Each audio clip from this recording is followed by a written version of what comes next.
Hilchos Issurei Biah Perek Shneim Asar. The Laws of Forbidden Relationships, Chapter 12. This is one of those chapters in the Rambam that's not so easy to teach. The subject is painful.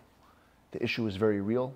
It's all around us today, and that is the topic of intermarriage. The prohibition against marrying a non-Jewish woman for a man or a non-Jewish man for a Jewish woman. As you'll see, and the Rambam will spell it out himself, the punishment that this prohibition carries by the Torah standards is not so severe. But yet conceptually, it's one of the worst things that can possibly happen for a Jew. You cut off the line. You cut off the Jewish bloodline. A Jew creates a non-Jew, literally, by marrying a non-Jewish woman and emitting his seed, the Jewish seed according to Kabbalah that carries the deepest essence of the person, in this case of the Jewish soul, will become a non-Jewish baby. And that is just one of the saddest things that could possibly happen. Even in the opposite case, where it's a non-Jewish man and a Jewish woman, and technically the bloodline is retained because Judaism is a matrilineal religion, and the children are born Jewish, but the tragedy that results in the assimilation, in the pulling away from the Jewish faith, that typically happens as a result of the non-Jewish spouse, has an incredibly, incredibly negative effect on the children that are born from this union. All that, besides the relationship that typically suffers, because when two people are not meant to be in a relationship, when the forces are simply not magnetic, what ends up happening is damage is done to the relationship. As I once saw a video with the Rebbe talking to a couple who were discussing the issue of intermarriage with him, the Rebbe said that over 90% of cases of intermarriage end in divorce. And if not revealed divorce, then hidden divorce. Because it's simply an impossible love. It's an impossible relationship. It cannot flourish. Unfortunately, as we see today, intermarriage rates are up over 60%, which is incredibly, incredibly unfortunate and needs to be dealt with. More awareness needs to be brought to the importance of marrying Jewish. More awareness needs to be brought to the importance of marrying actually Jewish. As we're going to discuss in the next couple of chapters, the laws of conversion, making sure it's an Orthodox, proper conversion, if there is a conversion involved. And be that as it may, we're going to approach this topic with the sensitivity that it deserves, with the seriousness that it deserves, and to understand its import for all the future generations and any power that we have in our circle of influence to exert on others to make sure to marry Jewish. We should take that influence and not worry about what other consequences might come out. This is super, super important. Super, super important for retaining our identity in this, for God-known reasons, ever-lengthening exile, to make sure that we stay true, at least within the family, to keep our family within the family and keep Jews marrying Jews. And with that, let's go to the Rambam himself. Halacha Aleph, Yisrael Shaboal Oivedes Kechavim Umazoles Mishar HaUmos. If a Jewish man has relations with a Gentile woman from any of the other nations, derech ishus, doing so in a way of marriage, a formal ceremony makes out of it, and consummates the relationship, or a Jewish woman has relations with an idol-worshipping Gentile, derech ishus, by way of marriage, they are liable to get lashes, biblically. As it says, this is a clear verse in Deuteronomy, in Va'eschanan, you shall not marry into them. Your daughter don't give to his son, and his daughter don't take for your son. Both the 7 nations that were living in the land of Israel when the Jews entered, and all the other non-Jewish nations are included in this prohibition. In the literal context of this verse, it seems like it's talking about only the 7 nations living in Israel. But the Rambam says that it's referring to all non-Jews. As we see explicit in a different verse, so too it is stated explicitly through Ezra the prophet, Ezra the scribe, who took the Jews back from Babylonia to rebuild the second temple. And at that time there was intermarriage also at an incredible rate. And before he took the Jews out to Israel, he made them all take an oath. And part of the oath was, Va'asher lo nitein b'naiseinu la'amei haaretz. We will no longer give our daughters to the nations of the land. As b'naiseyam lo nikach levaneinu, and their daughters we will not take for our sons. We're committing to stop intermarriage. And over there, 7 nations weren't the issue. It was all nations that were the issue at hand.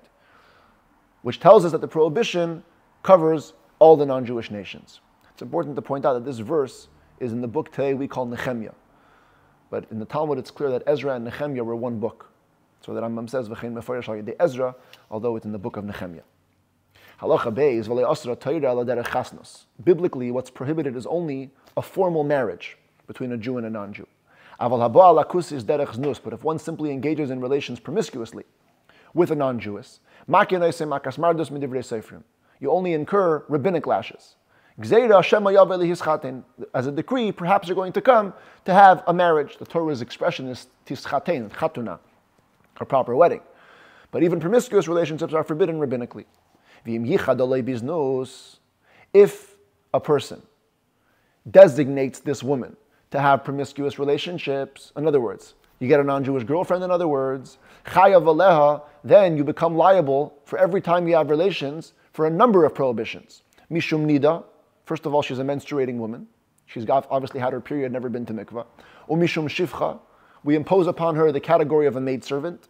Umishum kusis, on account of being a Gentile. Umishum zayna, on account of being a zayna. Zayna literally means prostitute, but it has a very specific halakhic definition, as we're going to discuss in chapter 18, where the Rambam says that the word zayna in the Torah refers either to all non-Jewish girls or to a Jewish girl who engaged in a forbidden union. So if you make her expressly your girlfriend, you get actually liability on 4 counts. If you didn't designate her, it happened by chance that you once had relationships promiscuously with a non-Jewish woman, we only hold you liable on 1 count, the count of a Gentile woman. All these liabilities will be rabbinic. Biblically, it has to be a formal marriage. When do we say this? When do we say that promiscuous one-off relations are only forbidden rabbinically? When the man committing the relations was a regular Jew. But if it's a Kohen who's supposed to keep the higher standards in his marriage, and he has promiscuous relationships one-off with a Gentile, he gets lashes biblically, because a Kohen is expressly prohibited from marrying or from having relations with a Zayna. And since the word Zayna includes all Gentile women, by having relations with her, he's violating that prohibition. The echad Zayna kusis ve'echad Zayna Yisraeli is because the word Zayna by a Kohen means both a non-Jew and a Jew who has a forbidden relationship. In the case of the Kohen, he gets the lashes simply for having relations. Because she's not able to formally create kiddushin, a proper consecration. So just the relationships will already incur the lashes. Halacha dalid kol habayil kusis. Any Jew who has relations with a non-Jewish woman, bein derech chasnus, bein derech znus, whether by way of a formal marriage or promiscuously, im ba'ala bifarhesia, if he engages in relations with her in public, vuhu, which means sheyiva le'ene asara mi Yisrael o yaser, that he engages in the relations in the presence of 10 Jews or more, so he's doing this spitefully, he's doing this defiantly, then we don't have the rules of biblical, rabbinic lashes. Impagu by kanoyin v'haraguhu. If zealous people who were ardently devoted to Hashem's honor, and they took action into their own hands and they killed him, such people are praiseworthy and considered to be scrupulous. Again, it has to be in the presence of 10 people or more. This matter is a tradition received straight from Moshe Rabbeinu on Mount Sinai. And the proof for this can be found in the Maaseh Pinchas Bezimri, the story of Pinchas and Zimri, a tragic story that unfolded in the desert.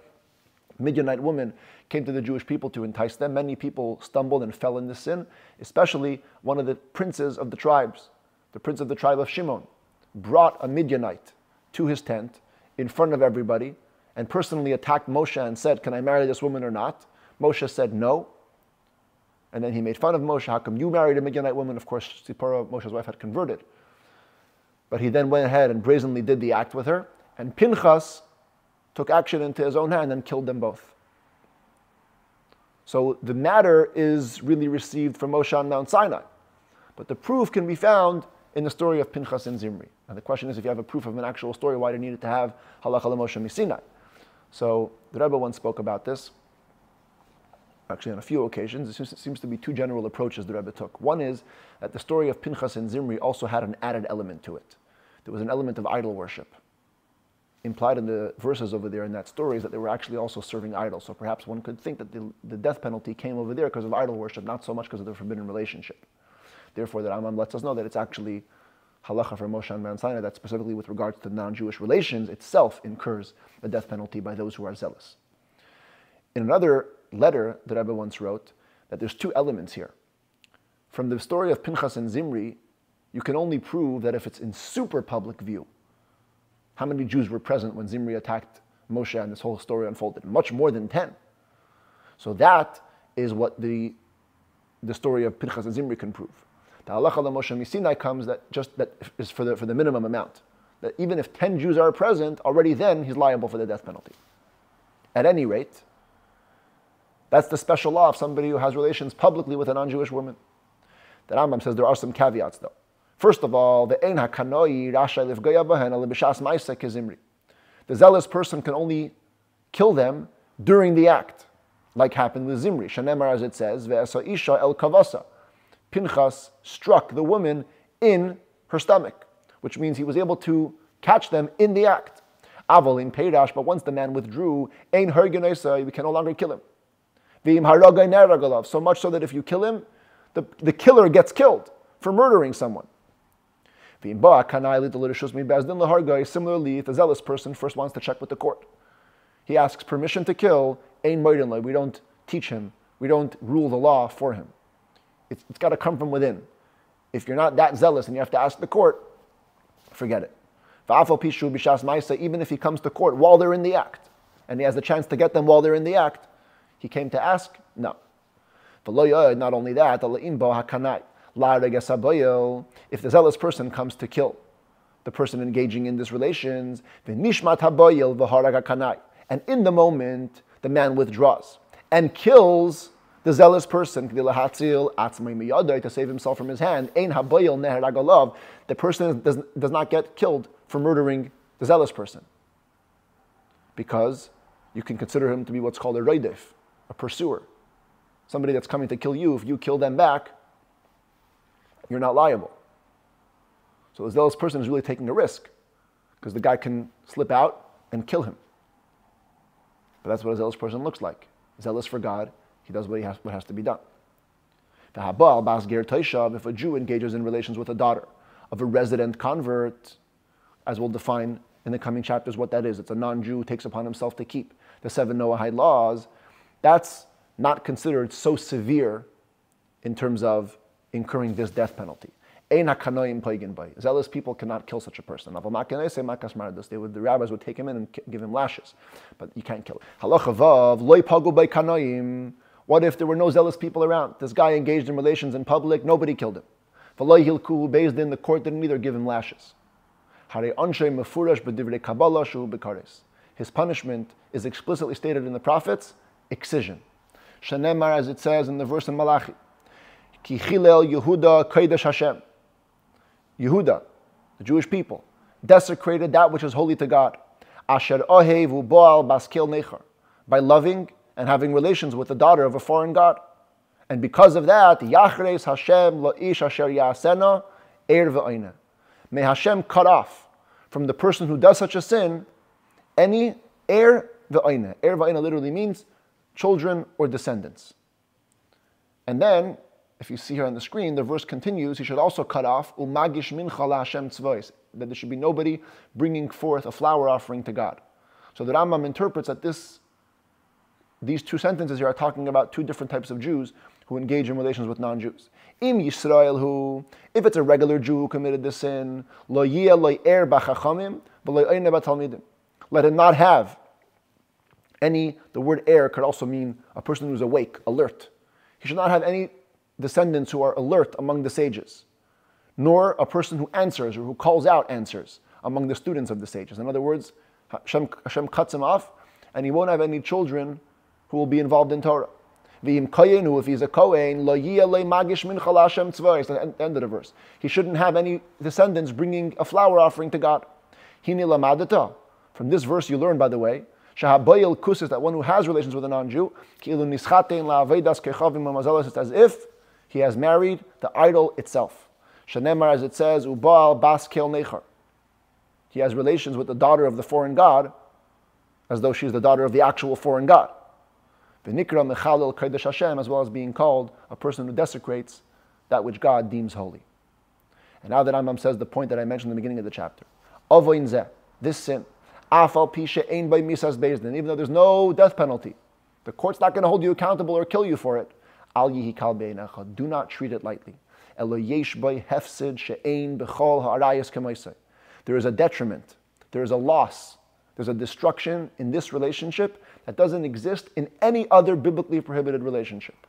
Sha'ben mina erva, because a son that's born from another relationship that's prohibited biblically, b'naihu l'chol davar, the son born is still your son.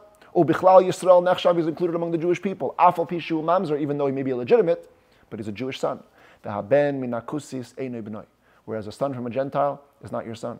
Shanemar, as it says, ki yasir as bin chamei acharai, don't give your son to the non-Jewish daughter, because the father-in-law, who is the non-Jew, will remove your son, in other words, your grandson that's going to be born from this relationship, from me. Meisir oisei miliyas acharei Hashem. You remove him from being after God. He's no longer going to be a Jew. You're creating a non-Jew. This causes Jewish people ultimately to cling and to stick around idol-worshipping Gentiles, who God has separated us from them, and you're causing a connection. It also causes people to turn away from God and to betray Him. If a non-Jewish man has relations with the Jewish girl, if she is married, the non-Jew can get killed. Because it's also forbidden for a non-Jew to have relations with a married woman, as we'll learn in 2 days from now. If she's unmarried, the non-Jew cannot be held accountable, he doesn't get killed. But if it's the Jewish man having relations with a non-Jewish woman, whether she's a minimum of 3 years old or she's an adult, whether she's married or unmarried, even if the boy was only 9 years old, and since he had relations with a non-Jew purposely, he causes the non-Jewish woman to be killed. Because she caused a Jew to stumble through her. Like when it comes to an animal, the law in the Torah is if a person commits bestiality, the animal also has to get killed. Why? What's the animal's fault? Well, the animal was created with a purpose. It violated its purpose by causing a Jew to stumble through it. Same happens with the non-Jewish woman here. She causes a Jew to violate his own purpose, and therefore, she ends up getting killed as well. This is clearly stated in the Torah, Shenemar, as it says. This is after the Midianite woman, that story that I told you before. After they had caused many, many Jews to stumble. Then, when the Jews waged war with Midian, they left the women alive. Moshe Rabbeinu got very mad. He said, Hein, Heina, Hayu livnei Yisrael bidvar Bilam. Those are the very same women who came against the Jews and caused them to stumble by the word of Bilam, the prophet, who had come up with this whole idea. And you're leaving them alive? Instead, Moshe said, kill them. V'chol isha yedas ish lemishkav zachar haregu. Any woman who is old enough, fit to know a man in the way that men typically lay with women, kill them. In other words, any woman who was involved in an illegal relationship with a Jewish man should be killed. This is the source that in general, when this happens, the woman was killed by the court. Halacha Yud Aleph, ha'avadim, shehid bilu eisam l'shem avdus. What about servants that were put into the mikvah with the express intent of making them a slave, as we'll see tomorrow? That when it comes to conversion, one of the essential steps is to go to the mikvah, to immerse. And also when a non-Jew becomes a slave of a Jew, there's like a quasi-conversion that goes on, in which he also has to go to the mikvah with the intent to make him into a slave. So once he goes to the mikvah in this manner, the kiblu aleim mitzvah sha'avadim chayavim bahem, and they accepted upon themselves the mitzvahs which slaves are obligated to perform. Yatsu miklal ha'ivdei kechavim ha'mazales v'lichlal Yisrael lebo. They left the category of being full Gentiles, but they aren't fully Jews. Lefichach, therefore, hashifcha asura leben chayrim. A maidservant, a non-Jewish maidservant, is forbidden to a free Jew, full-fledged Jew. Whether it's your own maidservant or friend's maidservant. However, if you have relations with a non-Jewish maidservant, we only give rabbinic lashes. Because it's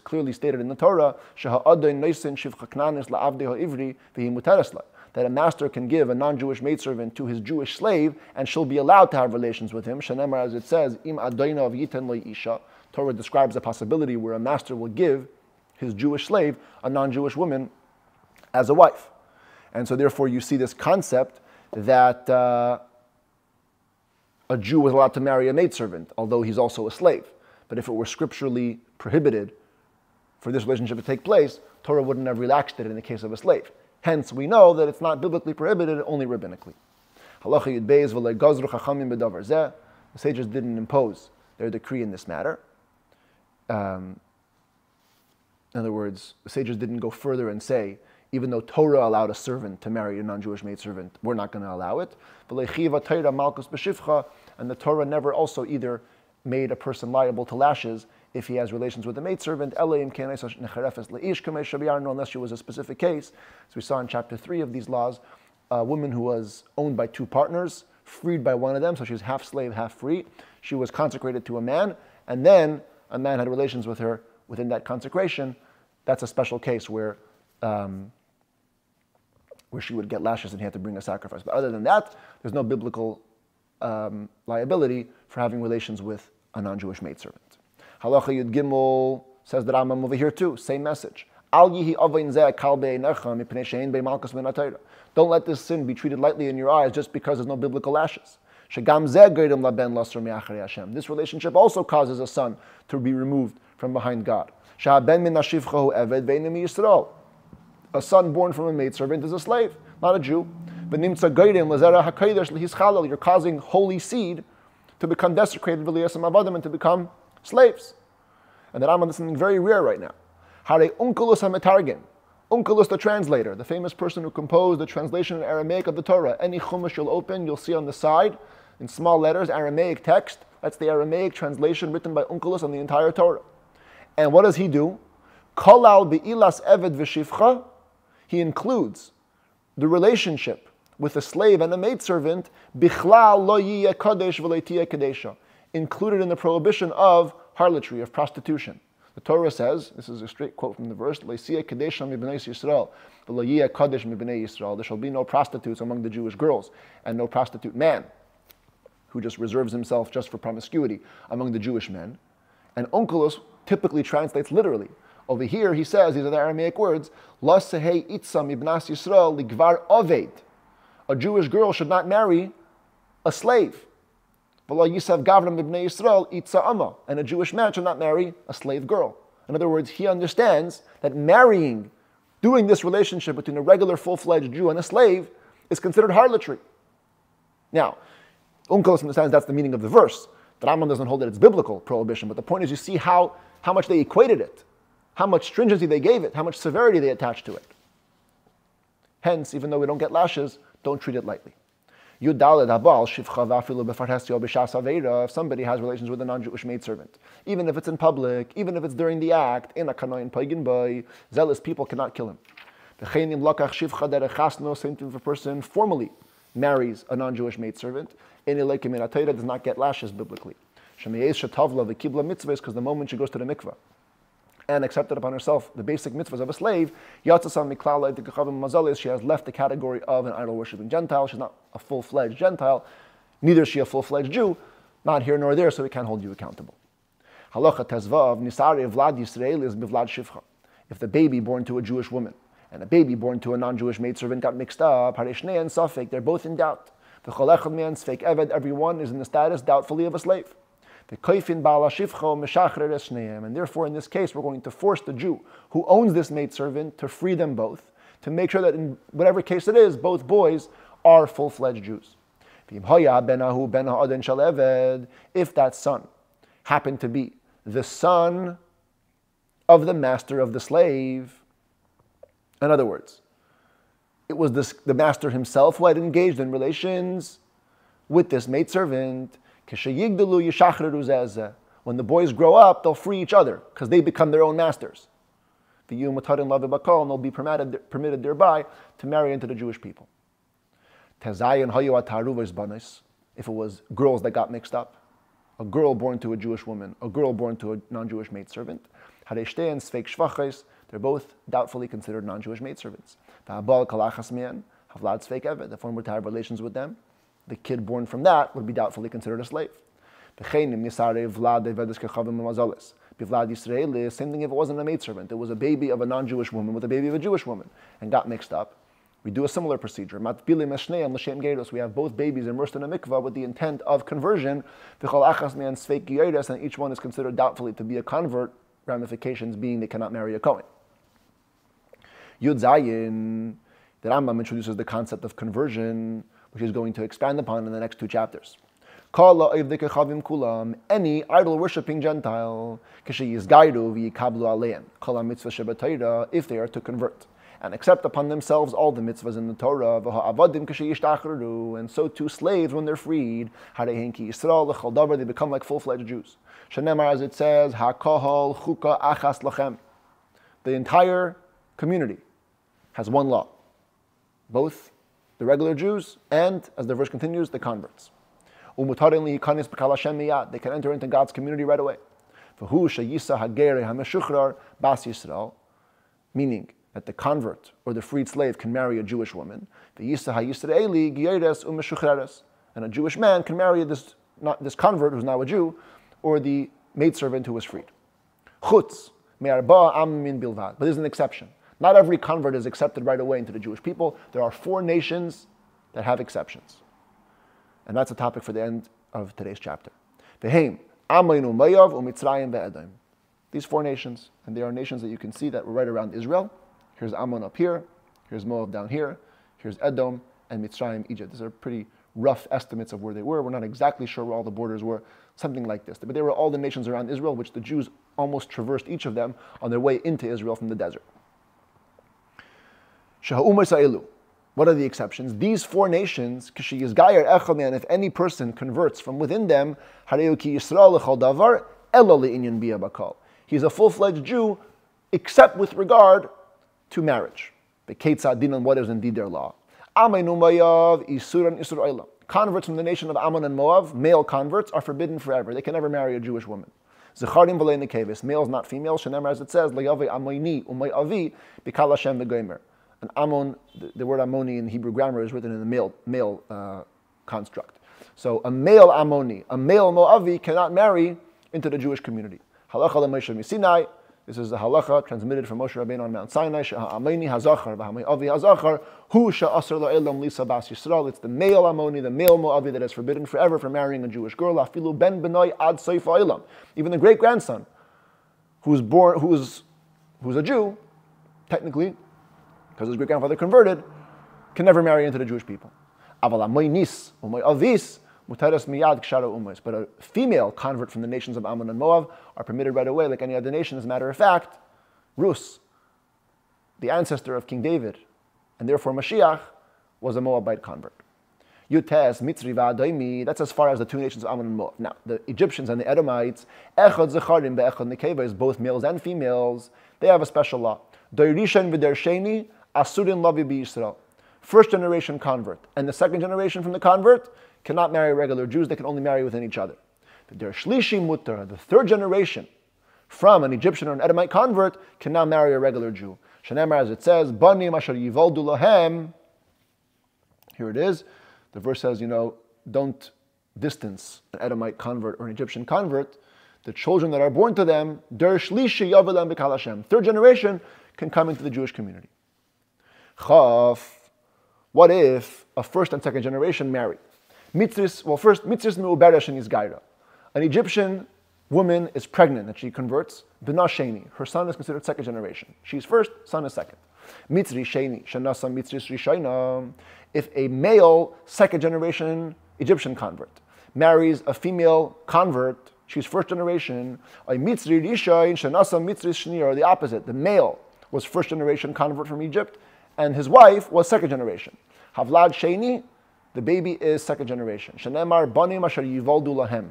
The babies have to be born to them, which means Akasuf Tlan Beleda, the Torah depends their status on their birth. Since birth takes a man and a woman, so we go with the weaker status or the weaker spouse. If there's one 1st generation, one 2nd generation, we have to consider the baby only 2nd generation from the 1st. We don't say, oh, this is a 2nd generation spouse, now it's 3rd. No, there's a 1st. If there's a 1st, we go after him. If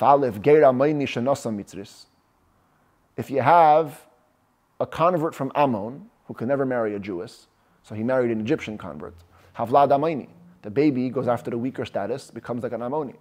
Ger Mitzri Shanasa Amaynis, a male Egyptian convert marries an Ammonit convert, a woman convert, Havlad Mitzri, the baby goes after also the weaker status, the Egyptian, who will now have to wait another generation till he's third generation. This is the rule. In Gentiles, we follow patrilineal lines. In Nisgairu, once they convert, we go after the weaker status, or the lowest status. So whatever is going to make them further from the Jewish people, that's what will make the baby. Either an Egyptian or an Ammoni, whatever will serve them less. If somebody has a conversion, and they come from the seven nations which the Jews are supposed to kill upon entry into Israel, they're not forbidden, dry legally law, to marry into the community. But it's known, the only people ever to convert from those nations were the Gibeonites. The Gibeonites were people that tricked the Jewish people when they first entered Israel, fooled them into thinking that they're actually not from the seven nations, they came from far away. The Jews allowed them to convert, later discovered their trick, and gave them a lower status, second-class citizens amongst the Jewish people. Even though biblically they're permitted to marry Jews, Joshua, because of their trick, forbade them from ever marrying into the Jewish people, both males and females. But however, he only made this decree so long as the temple was in existence. As it says, we're making you into wood choppers and water drawers for the house of our God. The Yehoshua depended their distance on the temple. No temple, their conversion is allowed. These people are also called, alternatively, not the Gibeonites, but the Nesinim. They were given la'avodas hamikdash, to the service of the temple. But David, later in time, David came along. He made the decree extended. They could never marry into the community. Even if there's no temple. And so too it is clear, explicitly stated in the book of Ezra, the Nesinim, which David had transferred, and the ministers had transferred to service the Levites. Nothing to do with the temple. Here you see, he didn't depend on the temple. Even if there's no temple, this nation is forbidden to marry the Jewish people. Why indeed did David HaMelech make this decree and his court? Because he saw a brazenness and a cruelty that they had. When they asked for the 7 sons of King Saul, the chosen one of God, to hang them. They killed them and they didn't have mercy. This is a very tragic story in the prophets. Shaul killed a bunch of these people, and in return, they didn't want to have any justice exacted unless they would get 7 of his sons and actually hang them. Because they were so cruel and so insistent on the cruelty, King David said, that's it, they're disqualified. A regular Jew wouldn't behave in this way, as we'll see more on this, chapter 17. When Sancheriv, the king of Assyria, arose, Bilbel kala umais ve'ervam zebazeh. Part of his rulership was he purposely would make people mix around their places. He mixed up all the nations into each other. Ve'hegla isamim kaimam, and exiled them from their place, just to make a statement. And therefore, ve'elu ha'mitzrim shebe'eretz mitzrayim ata anashim acherim he. The Egyptians that are today in Egypt are really actually other nations. V'cheina adaimim shebisdei Edom. The Edomites in the Edomite area are not really the Edomites. V'hoyil v'nisarvu arba umais asurim. And since the 4 forbidden nations now got mixed up into all the other permitted nations, everything is permitted. In Jewish law, we have a principle that when something gets mixed into a majority, the majority rules. From now on, whenever a non-Jew will separate himself from the other non-Jews and go with the intent of converting, it can be presumed that he has separated from the majority. This is an allusion to a major halachic concept, that if a doubt arises when the forbidden thing is stationary, it never can be nullified in a majority. But if something mixes into a majority, and it's not stationary, it's moved, so then we say, kol de parish meruba parish. Anything which is separated from its stationary fixed place is considered to have separated from the majority. Since none of the nations were stationary, because Sancheriv made them all move around, so once they've all moved around, no forbidden person is stationary in his place. Anybody who then separates is considered to have separated from the majority and is okay. Lefichach, therefore, when a convert converts nowadays in any place, whether he comes from the geographical places of Edom, Egypt, Ammon, and Moab, bein Kushi, bein Shara Umais, or he's a Kushite or any other nation, males and females, they're all able to marry among the Jewish people immediately because we say that they came from the majority, and the majority is permitted. Now, just to close this chapter with a commentary from the Rebbe. The understanding of separated from the majority means that there is a minority that did remain in their place. Otherwise, it's not majority, it's just a complete mix-up. When you say majority rules, what you're basically saying is there is a minority of real forbidden issues, real forbidden people, real forbidden substances. And yet, because we can presume they came from the majority, we're going to give them the permitted status. But if some of the Egyptians indeed remain in their place, then they're stationary. And when something is stationary, we don't say the principle of nullification in the majority. So the Rebbe says that's why the Rambam is precise in his language. The Rambam doesn't say shekol ha'podesh mihen, anybody who separates himself from them. He says kol ha'podesh mihen lihisgayer, anybody who separates himself with the intent to convert. In other words, it's not so much a geographical separation as it is a mindset separation. Because in their heads they've completely removed themselves from their community, so these people are indeed completely removed. They're in no way stationary. They're totally separated. And when they're totally separated, then we apply the principle of nullification in the majority. And therefore today, any convert from any nation is accepted immediately. Of course, provided that he follows the rules of conversion which are coming in the coming chapters, God willing.